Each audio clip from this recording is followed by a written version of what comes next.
इक ओंकार सतनाम करता पुरख निरभव निर्वैर अकाल मूरत आजोनी सैभं गुर प्रसाद। जप आद सच जुगाद सच है भी सच नानक होसी भी सच। मित्रों, जो मैंने अभी ये मंत्र पढ़ा है, इस मंत्र को हम मूल मंत्र बोलते हैं। मूल मंत्र, मूल मंत्र का मतलब होता है मूल मंत्र। अब इस मूल मंत्र के अर्थ भी आपको बता देते हैं। एक ओंकार, परमपिता परमेश्वर एक है, परमपिता परमेश्वर एक है, एक ओंकार।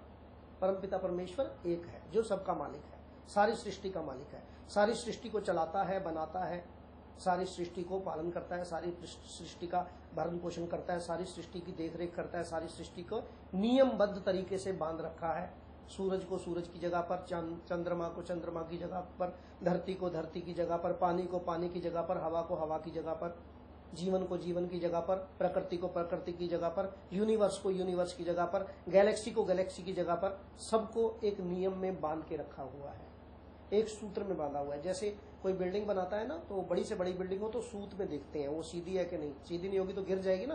तो एक ओंकार, वो एक ओंकार है, परमपिता परमेश्वर सबका मालिक एक। उसको कोई अल्लाह कहे अल्लाह कहे, उसको कोई राम कहे राम कहे, उसको कोई कृष्ण कहे कृष्ण कहे, उसको कोई फर्क नहीं पड़ता, वो एक ही है। उसको आप जिस मर्जी नाम से बुलाओ। जैसे पेन को कोई लोग पेन बोलते हैं, कोई कलम बोलते हैं, कोई लेखनी बोलते हैं, कोई फर्क नहीं पड़ता, पेन अपना काम करता चला जाता है। इसी तरह किसी भी चीज को कई भाषाओं में कुछ कुछ बोला जाता है, लेकिन वो एक चीज वही होती है। जैसे मैं कोई भाषा में बोल रहा हूँ, आपसे जो बात कर रहा हूँ, ये किसी और भाषा में किसी और तरीके बात होगी, किसी और भाषा में किसी और। मैं जर्मन में चले जाऊंगा, डच लैंग्वेज में कोई और बात करेंगे। अगर हम कनाडा में चले जाएंगे, कैनेडियन लैंग्वेज में कुछ और बात करेंगे, फ्रांसीसी लैंग्वेज में कुछ और बात करेंगे, संस्कृत में इसको किसी और तरीके से बोलेंगे, इंग्लिश में इसको किसी और तरीके से बोलेंगे। तो वो परमपिता परमेश्वर वो सब जगह एक है, सृष्टि का मालिक है, सारी सृष्टि का मालिक है। किसी भी जात का मालिक नहीं है, किसी भी धर्म का मालिक नहीं है, किसी भी ऊंच नीच का मालिक नहीं है, किसी भी देश का मालिक नहीं है, सबका मालिक है, सब जीवों का मालिक है, सब सृष्टि का मालिक है। वो एक है, परमपिता परमेश्वर, एक ओंकार। सतनाम, उसका नाम सच्चा है, बाकी तो झूठ हो सकता है, वो झूठ नहीं हो सकता।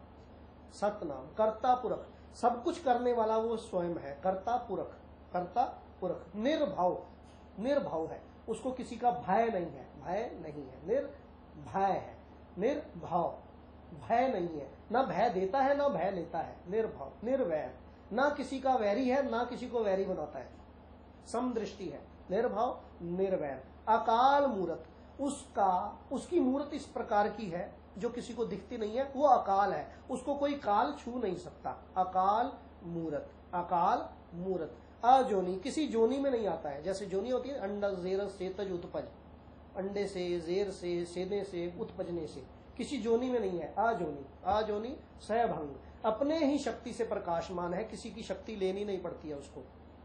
बल्ब जलाने के लिए कहीं से लाइट नहीं लेनी पड़ती है, वो अपनी शक्ति से ही स्वयं स्वयं।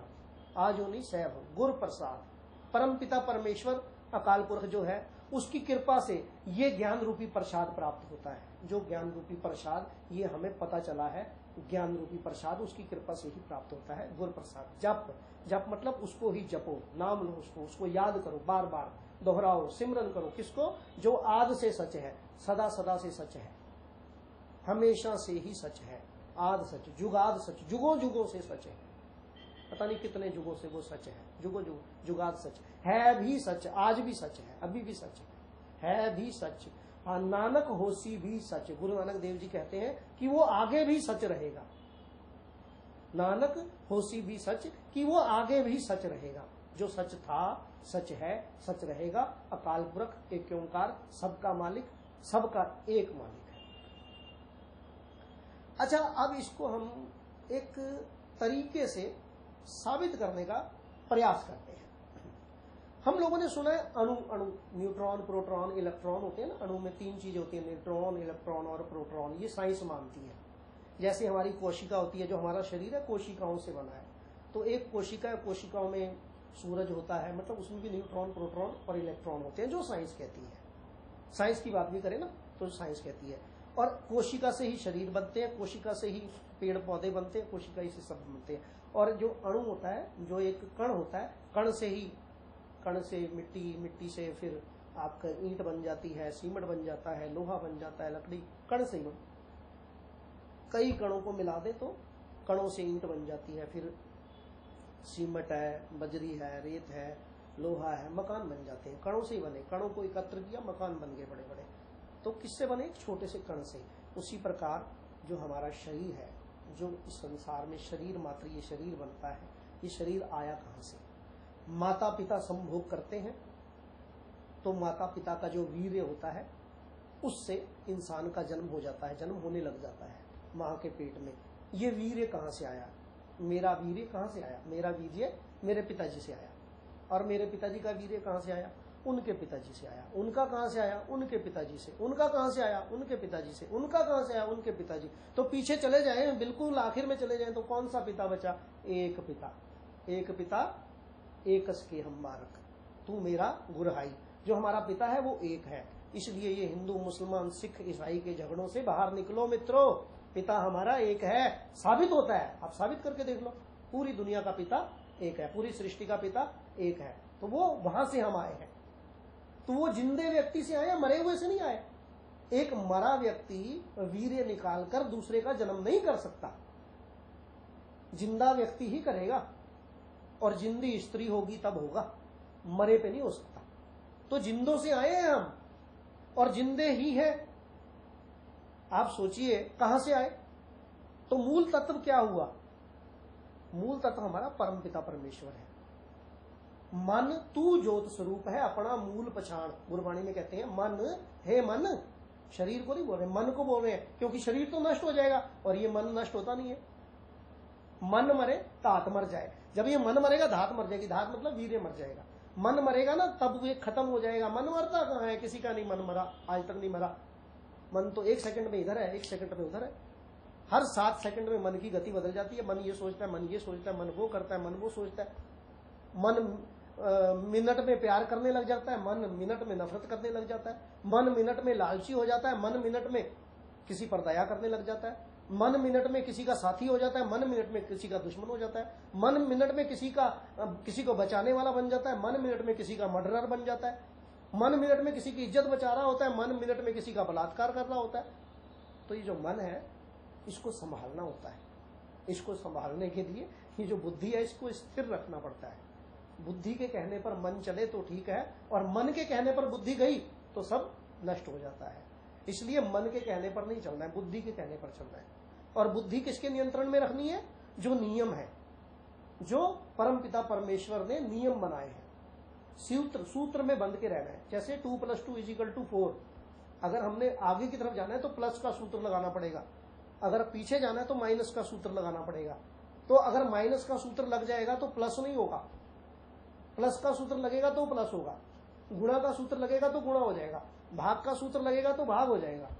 तो सूत्र सही लगाना है। जीवन में बुद्धि के द्वारा सही सूत्र लगाना है। बुरे सूत्रों को हटा देना है। चोरी का सूत्र हटा देना है, बेईमानी का सूत्र हटा देना है, भ्रष्टाचारी का सूत्र हटा देना है, मक्कारी का सूत्र हटा देना है, झूठ का सूत्र हटा देना है। सूत्र किसका रखना है? सच्चाई का, ईमानदारी का, देशभक्ति का। अच्छे सूत्र लगाने हैं। अच्छे सूत्र लगाएंगे अच्छे समाज का निर्माण होगा। अच्छे सूत्र नहीं लगाएंगे अच्छे समाज का निर्माण नहीं होगा। अगर हम चाहते हैं अच्छे समाज का निर्माण हो तो अच्छे सूत्र लगाने पड़ेंगे। अगर हम चाहते हैं हमारा आने वाला भविष्य बढ़िया हो, अच्छा हो, बच्चों को सही शिक्षा मिले तो सूत्र सही लगाने पड़ेंगे।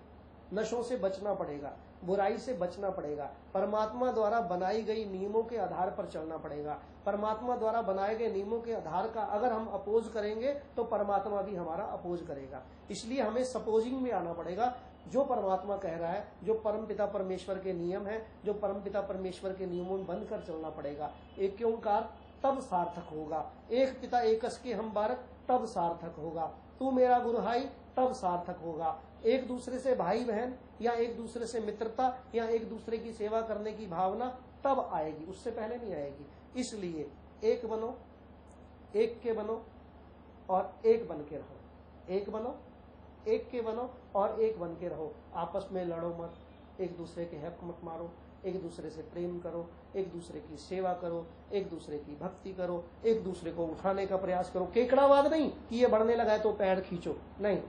वो करोगे आप उसके पैर खींचोगे, कल वो आपके पैर खींचेगा, तो दोनों ही नीचे गिरोगे। एक दूसरे को बढ़ाने का प्रयास किया जाए। एक दूसरे को आगे बढ़ाने का प्रयास किया जाए, एक दूसरे को आगे लेके जाने का प्रयास किया जाए। ये बात यहीं समाप्त करते हैं और अच्छी अच्छी बातें इसी तरह के प्रोग्राम में आपसे करते रहेंगे। आपका बहुत बहुत धन्यवाद। आप भी अपने अच्छे अच्छे वीडियो बनाकर हमें भेजें ताकि हम भी आपकी अच्छी बातें अच्छे लोगों में सब जगह प्रसारित करें। अपने सावधान नगर YouTube के माध्यम से आप हमें अपनी अच्छी अच्छी बातें भेजते रहिए। और आपको बताना चाहूंगा, हम भेदभाव नहीं करेंगे। आपकी बात सच्ची होगी, सही होगी, जरूर प्रसारित करेंगे। लेकिन अगर ऐसा लगा उसमें कोई मतलब है या उसमें कोई लालच है या उसमें कोई भेदभाव है तो हम आपसे माफी मांगते हैं। इस प्रकार की चीजें हम अपने चैनल पर नहीं प्रकाशित करेंगे। आपका बहुत बहुत धन्यवाद। नमस्कार।